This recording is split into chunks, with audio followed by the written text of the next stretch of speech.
Кыргызстан элине, Өзбекстан элине ушу чек арада жашаган биздин тургундар менен жакшы алакада болсун деп көп келишимдерге кол коюшту Ташкентте. Ошонун бир нече документтери бул биздин областка, Баткен областына тиешелүү. Эми биздин тургундардын баары билгендей, биз Фергана өрөөнү менен, Фергана областы менен чектешпиз. Ошон үчүн биз өзбек туугандар менен бүгүнкү күндө границалардын баардыгын мурункудай посттордун баардыгы жакшы жеңилдик менен өтүүсүн, ошолорго жана безопасность боюнча камсыз берүү боюнча көп нерселерди сүйлөшүү болду. Ошонун ичинде жанагы Сок анклавы боюнча дагы сөз болду. Биринчиден жеңил самолетторго аларга уруксат берилди. Алар жана өзүнүн местный авиалиниялар менен учушат. Бул биринчиден. Экинчиден жанагы бизде пандемия менен жабылып калган эки пост бар болчу, пограничный пост. Ошолорду дагы ачыш керек. Ошо боюнча сүйлөшүүлөр болду. Анткени биздин да тургундар, биз өзүбүз дагы ошону ачалы деп атабыз. Ошолорго биз келишим коюп, жана келишимдердин ичинде ушудагы эки пост бар да. Ал жеңилдетип берүүнчө.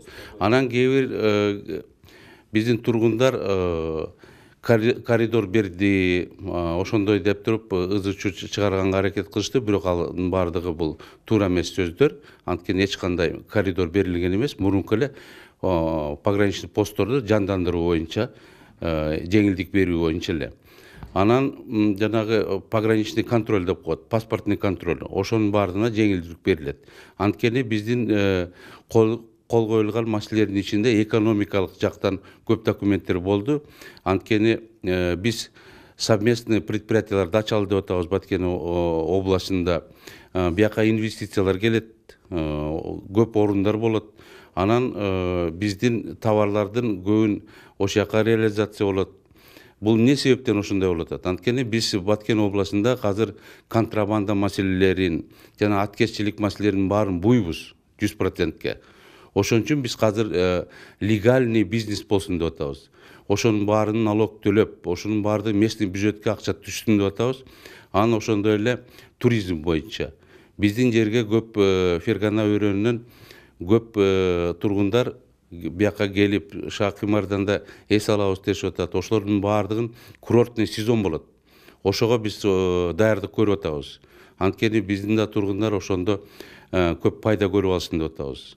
Ошондой маселелердин баарын чечтик. Калгандардын баардыгы соц тармактарда айткандар бул чын эле жанагы контрабандага тиешелүүлөр бар, алып сатууду незаконно жүргүзгөндөр бар, контрабандисттер бар. Ошолордун көбү ушундай ажиотаж көрө албастык кылып атат. Анткени көп жылдан бери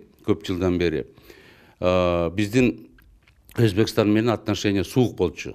Эми Мирзиёев менен дагы биздин президент Садыр Жапаров дагы ушунун баардыгын жылуу катташка өткөрүп, өрчүндөтөбүз дегенди көбү көрө албай эле жанагындай чагымчыл иштерге барып атат.